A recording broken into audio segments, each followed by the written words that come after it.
So this won't be like my normal preview videos, but I did want to come on and talk a little bit about the Tennessee Alabama game coming up this weekend, and just a few thoughts. Both teams are having their own issues going into this game. Alabama's been having some pretty serious issues with their defense. I know a lot of people in that fan base are calling for their defensive coordinator to be fired. And, we've been having problems with Tennessee's offense, especially along the offensive line, excuse me. Um the matchups are probably going to be better this year than in most years. Now, granted, in 22, when the last time Alabama came to Knoxville to play that game that we ended up winning at the very end. I mean, yeah, we were neck and neck the whole time, but that was a high scoring game. It was tied at 49 until literally, the last minute of the game. And, we go on that drive and that pass is completed and sets us up for a game winning field goal literally as time expires. I don't think this game is going to be as high scoring, because when you put these two teams together, anything that can happen. So, being purely optimistic, best case scenario for Tennessee, start off quick, have some success moving the ball offensively, and actually finishing drives. That was something that I noticed in the last game that against Florida, especially obviously in the first half, we had all these great drives, and it either ended up in a three and out, or some kind of turnover. Um, the interceptions have been thrown, and like on the first offensive drive that we had against Florida, I mean the drive looked good. I mean they were moving the ball in chunks, and then the ball gets mishandled on a handoff to the running back, and it gets fumbled on the ground. Florida takes it over, and it kind of took a little bit of the wind out of our sails. I believe that the best momentum builder. Now we're going to have good momentum going into that game, coming off the Florida win. Everybody's has been talking online, since the weekend. How great the crowd was, how loud it was, and just how great the atmosphere was inside Neyland Stadium. This is going to top that. I mean, it's at least going to be like it was against Florida, if not better. It's going to be loud. It's going to disrupt Alabama's communication with their offense. They're. I mean, I don't know. How they're gonna set up for play call, and I realize they're using the in helmet thing now, but it's going to be loud and it's going to be uncomfortable. Um, from what I understand, this is going to be Jalen Milroe's first time to play. In a not in a game this big on the road, but Tennessee on the road. Because obviously last year it was in Tuscaloosa. But I think, like I said, early success with the offense is going to it's going to be a huge momentum boost for Tennessee. One of those kind of things where if they can get out ahead, they won't be caught, kind of thing. But then you've got to look at Alabama and some of the issues they're having with their coaching and some of their players, and just the attitude and culture that is growing over there with some of the issues that they're having. They're having the wrong kind of issues. If you've got a team that's struggling on the field, either offensively, defensively, or both, you know, a good mindset, a good culture, a good attitude can fix those things. And I'm afraid that Alabama doesn't have that. I think their culture is in a little bit of a mess right now. I've talked about it several times already, but I think they're having some issues,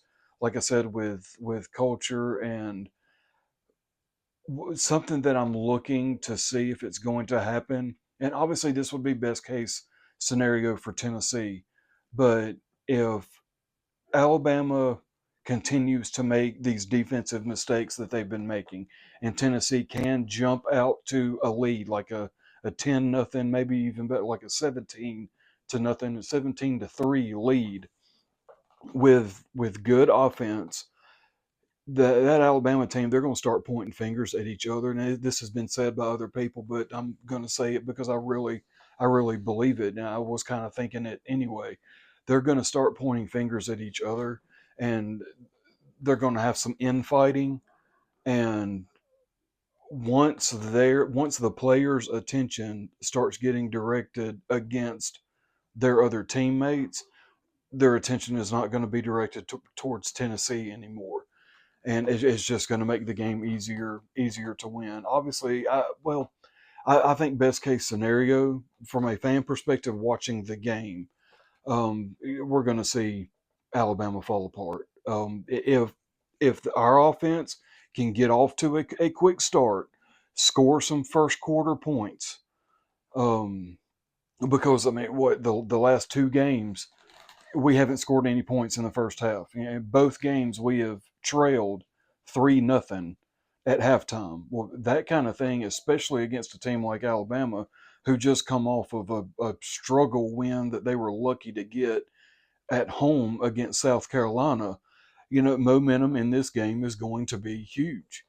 I think one of the luckiest things we have going for us going into this game is the fact that it's a home game in Neyland Stadium in front of our fans, in front of our crowd, with the way we do things, and we're not having to go into Bryant Denny in Tuscaloosa and deal with Alabama's, because they get into it too. I mean, they are just as passionate a fan base as we are, sometimes even more so. So I can only imagine the stress and the chaos that they're going through right now. Um, but yeah, momentum. If Tennessee can jump off to some early momentum with an early lead, that'll just make it harder for Alabama to really make a good showing in the game, because I really do think with some of the other issues that they're battling, they're going to have some other problems creep up.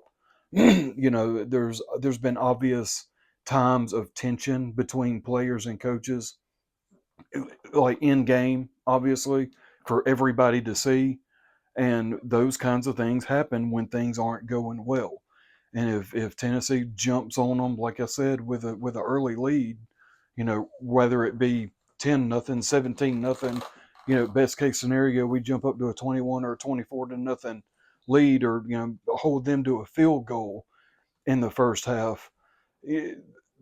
Alabama is going to have some mental issues, some mental hurdles that they're going to have to deal with, that they're not going to be able to fix during halftime. It is very possible this game is going to be won or lost in the first half, because, like I said, with that momentum now, obviously, if Alabama jumps out to an early lead against over us, obviously, um, and then happens to take that to overtime, hey, this will be the third week in a row. We know how to fight back with something like that, and we don't have our players fighting each other and fighting the coaches on the sideline.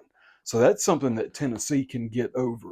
But if Tennessee has a 21-3, a 21-0 lead at halftime, I would love to be a fly on the wall in the Alabama locker room at halftime, because I'm confident in the fact that their coaching staff is not going to jump on those players and really give them some motivation like what Nick Saban would have.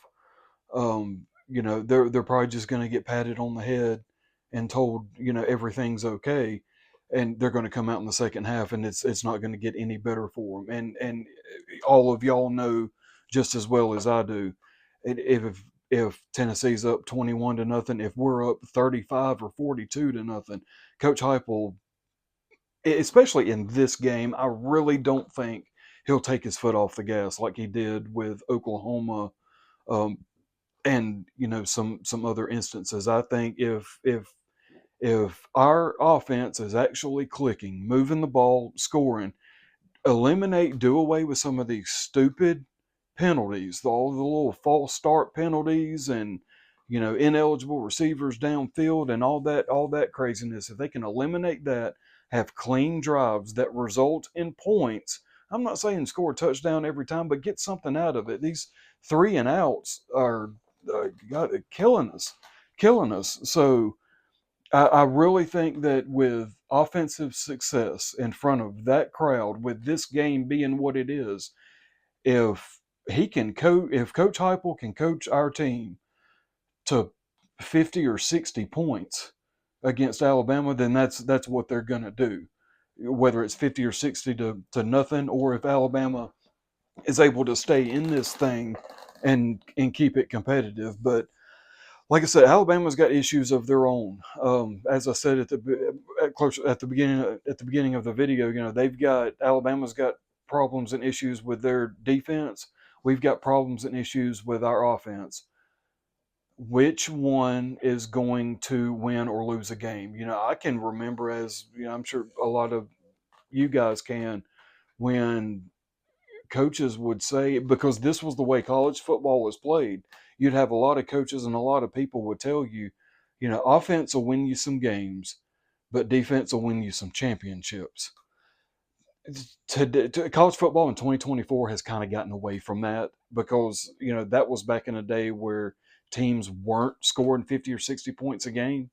If you had an offense that could score you 35 points, but you had a defense that was just stifling, just a smothering defense that didn't allow nothing, you won those games. And that's how, especially in the SEC, that's how the game was played. Now, it's played a little faster, a little more, with a little more finesse, a little more methodical. And we can all remember, going back several, kind of many years, Oregon was the first one to really kind of do that with a up tempo, high speed offense. And when Oregon did it, they won some games. They kept a lot of other coaches up late at night trying to figure out what to do. Well, now everybody's playing like that. So with the offense that with the capabilities of our offense and the potential that our offense has, going up against some issues that Alabama's having with their defense, how is it going to shake up? Because our I feel completely confident saying our defense is going to show up and hold out. And it's been, our defense has been such a factor. And obviously it's a factor in every game, but we're 5-1. If we didn't have the defense we had, we'd be 3-3. We would have lost to Oklahoma, still lost to Arkansas, and Florida would have beat us. If we didn't have the defense, especially our front, our defensive line, if we didn't have the caliber defense that we've got, and and even the guys on the back end isn't. I don't think our secondary on the back end is as bad as we thought it was going to be. I do believe they are improved. But they have held up, and they have played 4 quarters of ball. Yeah, Tennessee could easily be 3-3 if we didn't have the caliber defense we've got. So I'm not being critical of the coaches. I know plenty of other people are out there doing that. I'm not that guy, but I'm in their corner. Let's get this thing figured out offensively. And I'm not going to overly criticize Nico. I mean, yeah, he's made some dumb decisions. Most freshmen do. Most juniors and seniors do. I mean, nobody plays this game perfect. But do we need to possibly be in a situation where maybe we can try somebody else? I'm not saying bench Nico, but we haven't really seen anybody else unless we've been up 40 or 50 points. Um, and trust me, I'm the first person to tell you that if you're running an offensive system with 2 quarterbacks, that means you don't have a quarterback. Look at what happened, at Florida, them trying to play 2 quarterbacks, and several other schools. And my mind kind of went blank, but I've always subscribed to, if you've got multiple quarterbacks, then you don't have one. But in what situations could we try out another quarterback? Do we necessarily have to be ahead 40 or 50 points to put somebody else out on the field. Now, maybe nobody else is really ready. I don't know much about the guys behind Nico because we've seen so much of him. But like I said, I think with some really good momentum going into the game, I hope they've had a great week of practice, and I'm sure they have. Um, they've been home, they haven't had to travel, they've been in their home routine. Um, the crowd's going to be great. Like I said, guys, the crowd was amazing for the Florida game. Even watching it on TV, I mean, it was packed. The crowd was into it. Sh- Shout out to the little kid dancing. I believe his name was Kason Cargill. Tennessee's new celebrity. Hey, share this video around. Y'all put out the word too, and help me put out the word.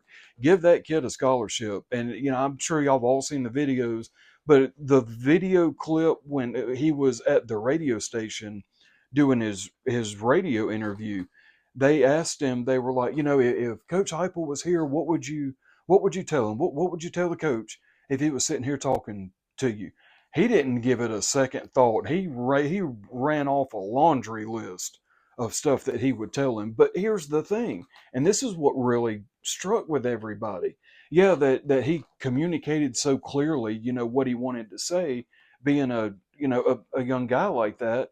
But he said what the entire fan base has been saying for 3 weeks: open up the playbook and throw the ball down the field.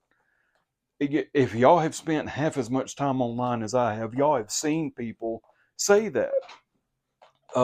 Just and yeah, I get it. We're a bunch of armchair, Monday morning quarterbacks and coaches, but still, at least he said it, and I'm not saying he's the only one that's gotten the word out. Like I said, there's been a lot of people online saying the same thing, but you've got to know that when he said that, when everybody saw that video, I know I kind of sat back and I was like, yes, I'm not the only one that thinks that. But yeah, with some really good getting back to the game, with some really good momentum, if Tennessee can jump out with an early lead, I think that would just make it harder for Alabama to come back. Alabama, if Tennessee can jump out to a 10, 13, 17 point lead early in the game, Alabama's not coming back from that. It's going to get in their head. Like I said, they're going to start finger pointing, and there's going to be some infighting on the sidelines, especially with a defense that's already having problems. And halftime's not going to fix it because I don't think they're going to have the right coaches in the locker room at halftime to fix it. So we'll see. I think that this game potentially could be a playoff elimination game for either team, but we'll see. We'll see. Both teams are coming in with one loss, albeit the rest of the games have kind of been on par with each other. Tennessee had the close win over Florida, just like Alabama had the close win over South Carolina. In years past, Tennessee would have not had, well, Tennessee's had problems with Florida, but when Tennessee has won that game, they haven't struggled so bad. But I do realize Florida has won the majority of those games in recent memory. But Alabama having problems against South Carolina at home in front of their crowd is almost inexcusable because South Carolina is a better team now than they used to be, but they have not arrived yet. They just haven't. But yeah, it's going to be a great game. Like I said, I appreciate y'all checking out the channel and checking out these videos and kind of hanging in there with me. I know I don't make the best stuff out there, but I'm having a blast. I really do. This has been really good for me. So I appreciate it. See you next time.